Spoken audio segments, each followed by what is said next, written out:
Welcome to Nintendo Unleashed, episode 125. I'm here with Connor. Hi. And we were gone last week because there really wasn't much to talk about. There's still not a ton to talk about, but we definitely have some more noteworthy stuff now. We got some cool news out of Gamescom, some potential Pokemon Go information, and some stuff from HAL Laboratories, as well as a look at how Splatoon 2 is doing. And we're also going to talk about, of course, what we've been playing this week. We'll get started with that as usual. So, Connor, what have you been playing? I guess for the past 2 weeks at this point. So 2 week. I don't know if I played anything 2 weeks ago that I didn't just play this past week anyway. But this past week, I'll just say first because it came out this week, is Uncharted: The Lost Legacy, which is a standalone expansion thing for Uncharted 4, where you play as Chloe and Nadine instead of Nathan Drake. That's pretty fun so far. I got kind of frustrated because there's this part where you're like in a jungle area and there's like these treasures that I thought you needed to find to progress, but apparently that was some optional side quest thing. So I have no idea where I'm actually supposed to go to progress now. But yeah, at least I did that side quest and got a weird item that I don't know if has ever been in a previous Uncharted game. Nice. It basically lights up whenever you're near a treasure. All right. That's I don't think I've seen that before. That's kind of nice, I think, because those can be really hidden. And you can turn it off in the menu. So, yeah, I have no idea where I'm supposed to go, but I'll figure it out. It's more open, this area, than like anything else in an Uncharted game. Yeah, I was going to say, usually in Uncharted, it's not hard to find out where to go, but if you're having trouble, I guess it's going to be pretty open. Because it's just kind of like this big open mountainy field with some rivers and waterfalls running through it. And I think there's a big lake at one area. So it's pretty big and kind of hard. Like just a big circle, basically. Yeah. And I think there's like a tower I'm supposed to climb, but I can't figure out how to get to it. Best of luck on your journey. And I also played the usual not Pokemon Go, Magikarp Jump, Love Live, and City Skylines. Oh, and I also played Pokemon Sun again because I decided that it would just be fun to continue my shiny hunt again. And I actually found a shiny Mimikyu. Woo. So, hype. Get arms on here. Very nice. I've played quite a bit of stuff. First, I beat Uncharted 4, so I'm obviously pretty behind because the new one just came out. It was definitely my favorite one in the series because of, well, three things made it my favorite. One, the truck is amazing. Two, the rope is amazing. And three, the story is the best story, in my opinion, out of the first four, just because it has actual twists and actual character development. Which I felt like the first three were lacking a little bit, but I was actually very much engaged in the story, especially once it got to a later point. So that was great. I also played and beat Undertale, and I can't remember the last time I've played an RPG I love this much. It's probably it might be my game of the year. I really enjoyed it. The dialogue, the battle systems, the music, it just felt really, really special. I did a true pacifist run, which I felt like it was definitely worth it. It was one of like just the most satisfying endings to a game I've ever experienced. I'm going to take a bit of a break before I go through it again, but I hope to eventually do a genocide run. I'm going to feel very bad. I'm going to feel very bad when I do because I love all these characters so much. I don't want to kill them, but I'm going to have to. Additionally, I downloaded Jackbox Party Pack 3 for Switch. If you follow our channel, you've probably seen all of us play that at one point or another. The only issue I had with it, and it wasn't really an issue with the version of the game, but with my internet, is I was having a lot of trouble getting started. But again, I don't think that's the Switch version's fault. It could be an issue with the Switch hardware, since the internet on that thing isn't great, but it's not an issue with the game software. But hopefully I'll have another opportunity. That was at a party and it kind of sucked because I bought it just for that party and we didn't get to use it, but hopefully I'll have another one soon. It'll actually be working that time. Additionally, I played some new Splatoon 2 because there's a new map, or a new Salmon Run map, which I got to play on. It hasn't been made available online yet, or at least it wasn't when it first came out, which was stupid. So I played it locally with some friends, which it was a very good time. I enjoyed a lot. Definitely, it doesn't, obviously it feels sort of similar to other maps, but has enough things to make it different where it feels like a different experience. Definitely it feels more challenging to play on for sure, which I enjoy. And that has been it for me this week. I'm hoping to start. School for me starts on Monday, so I don't know if I should start up another short game or just do homework. I might play Limbo because that's like super short. Oh, I also played and beat Super Hot, which was amazing. So I've got a lot of game stuff going on. I've been very happy with it recently, and yeah, that's been it for me. Would you? So I know Lost Legacy is a bit shorter. I don't want to talk too much about PlayStation here, but I'm going to. I know Lost Legacy is shorter than the other entries, but obviously it's less expensive. Would you say it's probably like worth it at the budget price, or is it too early to say for you? Probably too early because right now it's just kind of felt like an Uncharted game, just because Chloe still has the same like wise ass attitude that Nate has. So and Nadine kind of plays the straight man almost. Yeah.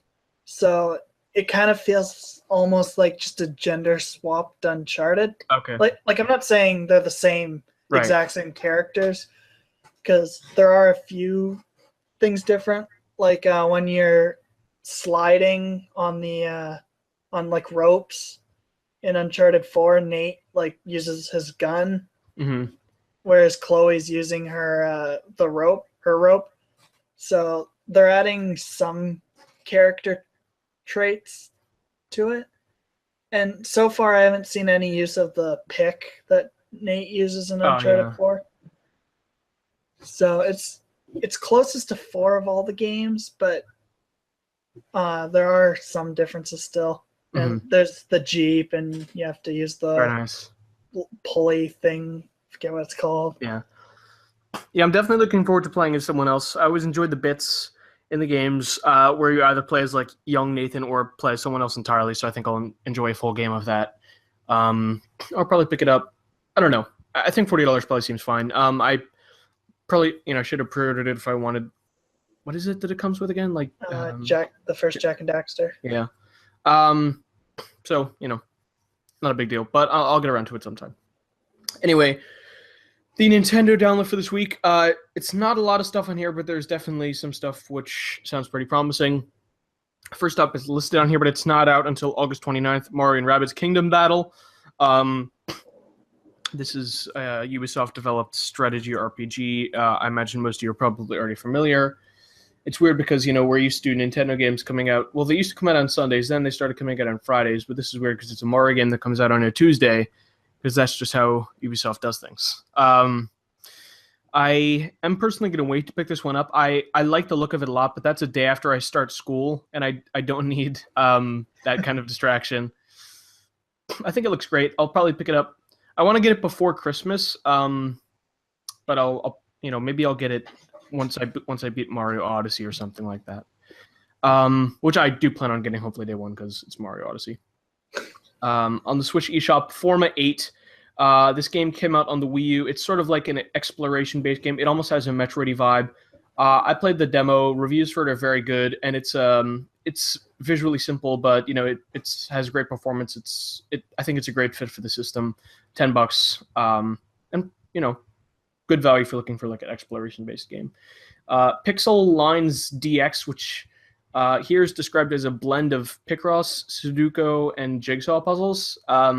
It looks a bit cheap presentation-wise. It's $15. Maybe if there's enough content, it's justifiable. Switch can definitely offer some fun opportunities for puzzle gaming on the go. Not really the type of game I would think you would want to play on your TV, but maybe worth checking out. Another puzzle game, Puzzled, which is another Neo Geo game. It's kind of good to get one that's not a fighting game. It feels like they're all fighting games. And that's it. So pretty small week here. Is there a Pokken demo? Oh yeah, that's not listed for some reason. Yeah, Pokken Tournament Deluxe demo on Switch. I think you have to go onto like upcoming releases to see it, and then go to the game. I haven't tried it yet, but I'll probably get around to it. It's not the type of game I could see myself playing that much on the TV, just because I already owned it on Wii U. But I might check it out in handheld mode or tabletop.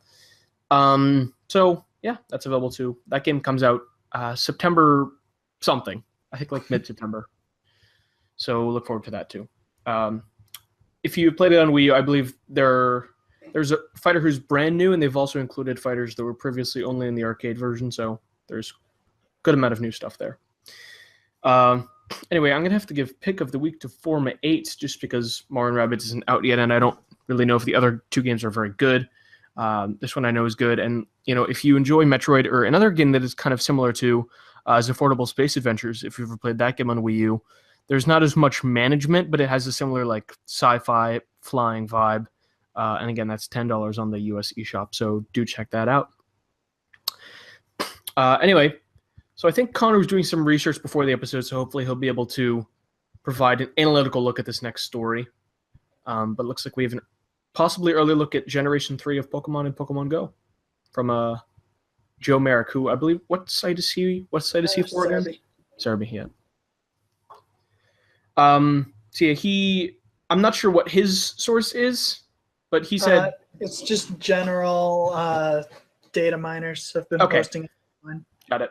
Yeah, he says it looks like preliminary data is in the next update. Apparently just the names and numbers.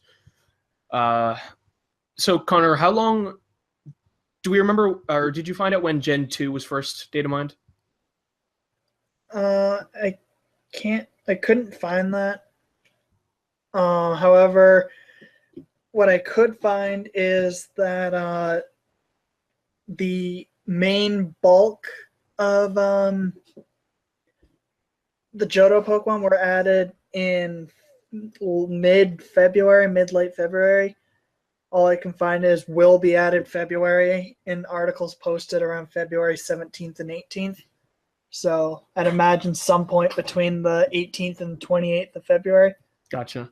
And I know there were some eggs beforehand of like Pichu and Cleffa and I think Togepi. So, and I do know Gen 2 was data mined a while before it released. So I would expect Gen 3. I don't remember when it was data mined, but I would say Gen 3 at the earliest, probably like October, November. I'd say maybe October, just so they don't have it competing with Ultra Sun and Ultramoon. Gotcha. Yeah, that would seem to make sense. And I guess, I mean, it seems like this. I think Generation 2 did a good job. Like, I mean, for me, I don't know. I feel like a good way to gauge the interest in the game is looking, seeing how it's performing on stores in terms of grossing, like how much money it's earning as well as performance. And I know it's definitely spiked with recent events for Pokemon Go. Like, I know it spiked at Pokemon Go Fest, which was, something else. I forget how much the release of Gen 2 helped performance, but I know there's a lot of love for Gen 3. Just look at all the port begging, or not port begging, but all the Hoenn confirmed meme will show you just how much demand there is there. Additionally, having recently released Omega Ruby and Alpha Sapphire, those Pokemon, I guess you could say, are kind of relevant to the franchise at the moment. So, I mean, obviously, it's the next logical step for the game. It would be cool if they maybe do it alongside. Trading is not in the game yet, right? Yeah. Yeah, so I guess they could do it alongside trading. I don't know. That might be a fun way to tie it in with something new. I think something they almost need to tie in with releasing Gen 3 is abilities, which I don't think abilities are in the game yet either. And that's just because Gen 3 is when abilities were introduced in Pokemon. And just off the top of my head, Shedinja and Slacking almost require their abilities to work. because Shedinja has 1 HP always, and his ability Wonder Guard makes it so it only takes damage from super effective attacks. Oh, okay. And then Slacking has like legendary stats, but he can only attack every second turn because of this ability. So, like, Slacking would be broken. Yeah. And Shedinja would just be terrible. Yeah. So that's a good point. I think abilities need to be a thing. Shedinja's not that good anyway, even with Wonder Guard, but still, I think abilities need to be there. Yeah, that makes sense. And I guess, I mean, they had to do similar stuff for Gen 2, right? Like with Gen 2, they added genders to all the Pokemon, right? Yeah. So I guess, stuff like that shows that they're willing to update the entire roster to accommodate a new generation. So let's hope that pattern will continue. And I would definitely, I mean, I don't know if this would get me super invested, but I would definitely check it out. I think it's always fun when new guys are added, like, for instance, when we just had the first generation Pokemon, eventually you walk around, you keep seeing the same ones, but when you're seeing new ones, that sort of adds a new layer to the experience. I'm not the kind of person who collects them all, but it's always fun to see new, fresh faces. So yeah, like people were joking around with this, like, oh boy, I can't wait to just see Zigzagoon, Wurmple, and Tailo added to the roster of Pidgey, Hoot Hoot, Sentret, and Rattata, and Caterpie. But like, it's still something new. Yeah, exactly. Like, even if it's the same 10 Pokemon. Right, like it's better than the same 3 Pokemon. Yeah. Yeah. So, like, I agree that I would rather it's more diverse. Mm-hmm. But that's going to happen just naturally by adding more generations anyway. Yeah. Plus, the point of the game is to go out and about. And I don't know. I can't speak for, like, living in some super rural area or something, which, unfortunately, if you do, the game just isn't made for you. Like, that's just an unfortunate fact with how the game is. But, like, I live in a somewhat major city. It's not super big. But if I was just, like, playing at my house, then, yeah, I mostly found, like, the common trash. Every once in a while, I'd find something. But, like, even just playing at school, where I had free Wi-Fi and there were a few Pokestops around, I would find some pretty unique stuff. Yeah. Yeah, I'm not in a super rural area, but I definitely have to go on it's a bit of a journey to find the nearest Pokestops and gyms. But regardless, good to see that they're still supporting the game. Not really not really a surprise, but it's always good to see data miners, I don't know. I appreciate data miners because it provides us like some assurance that the game is still alive, even if some people consider it to be spoiling surprises. I think it's good to know it's coming. So anyway, speaking of mobile games, so HAL Laboratories has been one of the most prominent Nintendo development studios, working on titles like Smash Bros, Kirby, and I think they worked on the Box Boy games as well. So basically, they're Nintendo's best developers. Oh yeah, those are easily some of their best games, or some of Nintendo's best games. Period. Mm-hmm. And so now they're going to be producing mobile games under the name Hal Egg, and it sounds like the first will be due out later this year, and we'll have new characters. So probably not Kirby.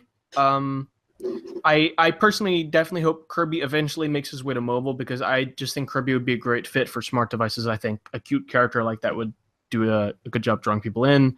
Their characters are always cute. Look at Box Boy, look at QB.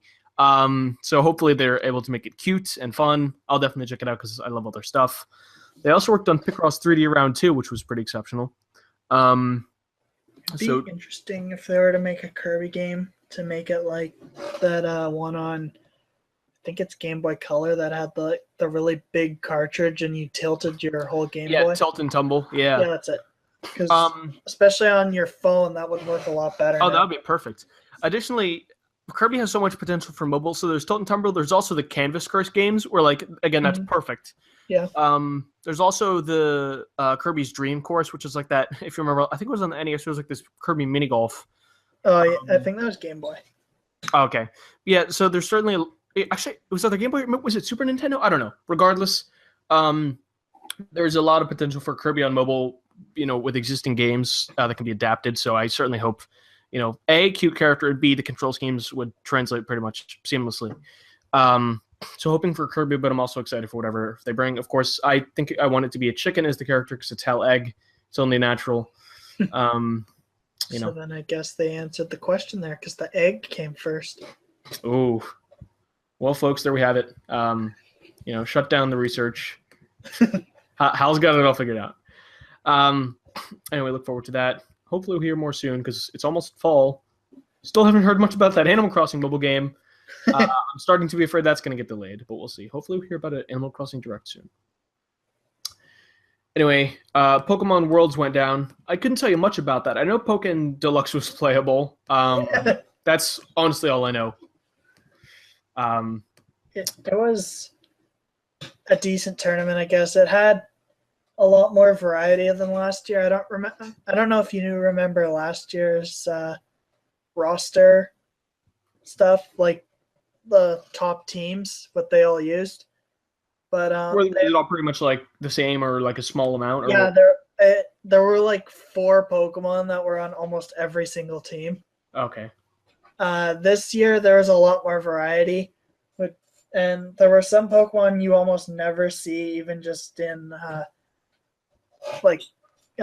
standard competitive, like just playing the games, not going to actual tournaments, which was really neat to see. I don't think too much really happened there. There was quite a bit of Love Live representation though, for some reason. Good. One of the characters' names was Maki Nishikono, Mon. I'm just gonna. I believe in you. I don't know why I can't say that right now. It was Maki from Love Live, her full name. Very nice. And, one of the other people was wearing a Rico shirt from the closing ceremonies when he got his trophy. So I think they're secretly conspiring with the Love Live developers. They're going to make Pokemon Love version and Live version. So prepare yourselves. It's going to be a Pokemon rhythm game simulator. Right. Pokemon Stars is actually just an idle game. Mm-hmm. Well, I mean, Pokemon Stars is the code name. It's going to be Pokemon Superstars, and then they're going to be all celebrities. It's going to be very good. Anyway, I believe we can move on to Gamescom, yeah? So we got a handful of Nintendo announcements. Nothing major, but a bunch of minor stuff, which I think was good to hear. We got our first look at the next ARMS character. I forget if this is the 10th, 11th, or 12th. It's either 11th or 12th, because I forget if the game started with 9 or 10 characters, but we got Max Brass's DLC, and Lola Pop's our second DLC character. She is an inflatable clown, very much in the style of Lanky Kong. I think her thing is that she can move while her shield is up, which is, I'm not sure how good of an ability that is necessarily. Who knows? I haven't touched the game in a while just because Splatoon is a thing, but I'll definitely try her out. Unfortunately, we don't have a release date yet, which is kind of frustrating. I think we just have September. To be honest with you, I haven't even seen the source on that. I've just seen people claiming that, but hopefully it's sooner than later. And hopefully, well, we know there's going to be a new map introduced. Hopefully they introduce some other small tweaks as well and balance stuff. I'll definitely give this game another shot once she is released. She looks, I like her design. First ever clown waifu. I don't, maybe there's some esoteric anime clown waifu out there, but not that I'm familiar with. I'm personally hoping there's been a rumored character who's like based on a plant or something. So I hope we get that next personally because plant people are always fun. Additionally, we get a new Fire Emblem Warriors trailer. To me, the only thing about this trailer which was even remotely interesting was the fact that Camilla was revealed finally. I thought those idiots weren't going to include her. I really am not very invested in this game. I think it looks very graphically underwhelming. I think the new 3DS version is holding back the Switch version, which is a shame. The voice acting is some of the worst I've ever heard in a game, and I'm not even a voice acting, I don't consider myself a voice acting. I don't have very high standards. I thought most of the voice acting in Breath of the Wild was fine. Not great, but fine. But I think this is just, oh god. It's almost, I know it's like a common thing to refer to it as like 4 kids level voice acting, but that's what it sounds like. Sounds like they just found people off the street. No offense to the voice actors. I'm sure you guys are great at some things. They just didn't cast very well. That's all. And Did they not just use the same voice actors for like The Awakening and? They did not for some reason. I don't know why, but they didn't. There's one character in particular whose name is Hinoka, who sounds great in the 3DS game. She has like a raspy voice. She sounds very badass, but now she just sounds nasally and terrible. Just, I'll send you the link afterward. It's she sounds like a child. See, like I was thinking, because before when people were talking about the bad voice acting, they were usually bringing up the original character. Oh yeah, so, they're very bad too. So I was thinking it was an issue with the original characters, and then maybe like the mic qualities or something, or the sound editing was bad for some reason. But I didn't realize it was completely new cast. I don't know if it's for every character, but I know for a lot of them it is. Like I'm pretty sure Camilla's new. I think Lucina's new. I know Hinoka's new. So definitely they're making some interesting decisions with this title. That's all I've got to say. I can't see myself buying it. Maybe down the line when it's $20. Anyway, last but not least, personally, my highlight of this new Splatoon 2 stuff. Finally, I've been freaking out about where are the maps, and finally we got some new stuff. So first of all, the Manta Maria, which first I'm like, what is this name? I don't get it, but then I realized it's a Santa Maria pun, and I love it now. It's a new map which is based on like a traditional pirate style ship. Looks pretty good. Glad to have those tropical vibes back because there's not really any tropical summery maps at the moment.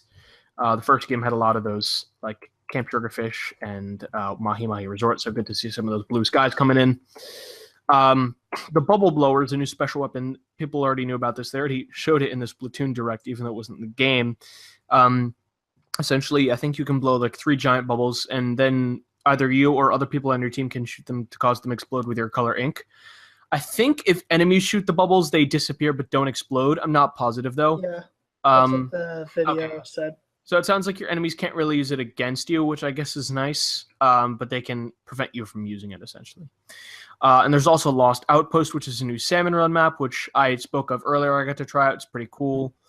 I kind of wish they would have like teased the next map, but not give a date. But alas, I'm still happy here. So anyway, the Salmon Run map is out. The weapon and regular map are not out yet, but the map comes out Saturday. And the Bubble Blower comes out September either 1st or 2nd, which is when the next Splatfest is, which is Flight versus Invisibility. So hopefully they keep the weapons coming as well. I think they've been doing a good job with the rate at which they're releasing weapons. Glad the first map is finally here. I really wish they would take that map that they put in the first Splatfest and just put it in the game for real, because it's a solid map. I mean, it's kind of small, but maybe they could just make it only for Turf War, not for ranked. I just want more content, please. But I'm happy about this. I'll definitely play the heck out of this map when it comes out. And let's hope, unlike Salmon Run, they actually put it in the rotation as soon as the update hits. For whatever reason, they're like, too bad. Like, I feel like they're punishing online Salmon Run players. They're like, now available for local play, but will be available for future online play. It's like, why? That would drive people to the mode if there was a new map, but you got to punish us because we don't have friends to play with locally. So, anyway. They just want to kill Salmon Run for some reason. Yeah. Like everything they've done relating to Salmon Run seems like they just don't want it to exist. But people keep playing it because it's fun. Like everyone loves it despite all the weird stuff, but it is definitely pretty annoying. I think personally for me the thing that's the most annoying is if you're looking forward to a rotation of it, but then the weapons are garbage. It's like you're screwed. Like if you have like a sniper and a brush, it's like game over. They are utterly useless in that mode. That's why local is, again, in local you can choose your weapons, and there's like 20 weapons to choose from, which is so much better. But whatever, still a fun mode. New map is good. Anyway, one more thing about Splatoon 2. We've seen some of the information regarding its Japanese sales, and I believe we only have stuff regarding the physical versions. We don't have data on the digital version yet, but we'll get that soon.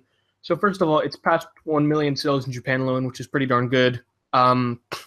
I know a lot of Switch games have passed 1 million sales worldwide. I think 1-2 Switch might have even done 1 million worldwide.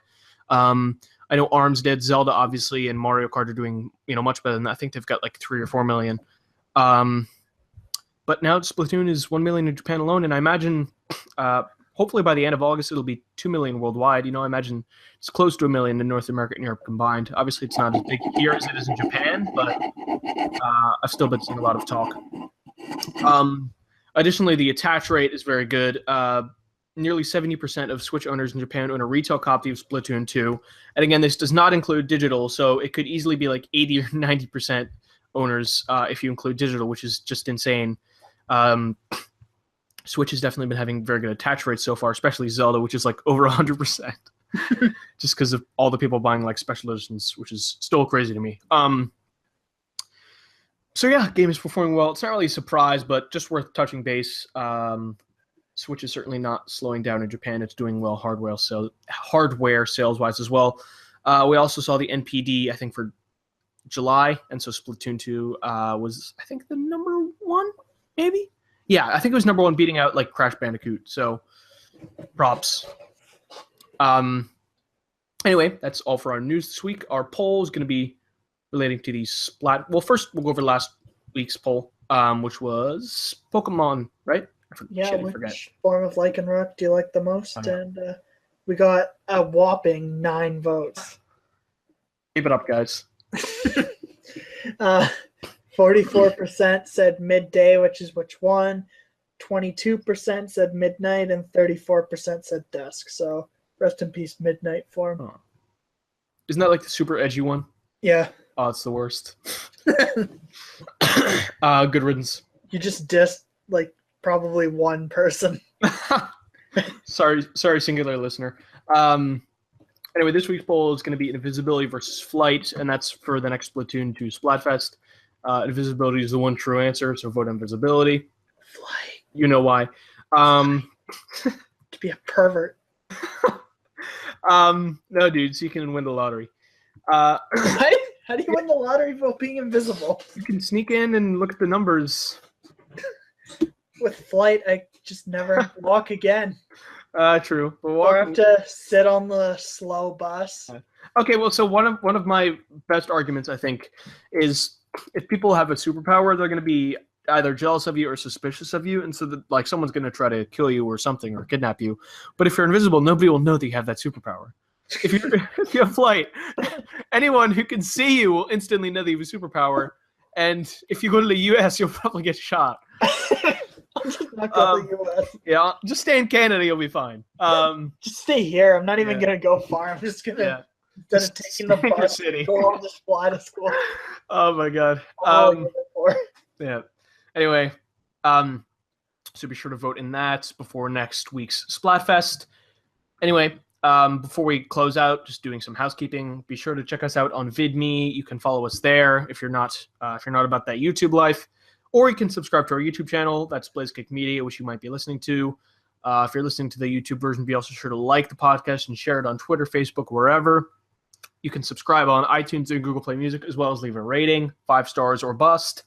And you can follow us on Twitter. I'm at Dashy007. I'm at 331. You can find the site at BlazeKick Tweet, and you can find this podcast at Unleash. I recently tweeted on that account, dissing a Twitter user, which is a very appropriate use of the account.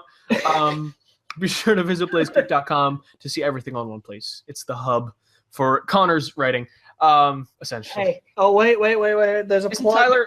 There's a plug this week. What's the plug? Hold on. BK is kind of slow sometimes. Tyler's Random Rambles, playing Dungeons and Dragons. Go read that. Go read it. We'll put the link in the description because we love you just that much.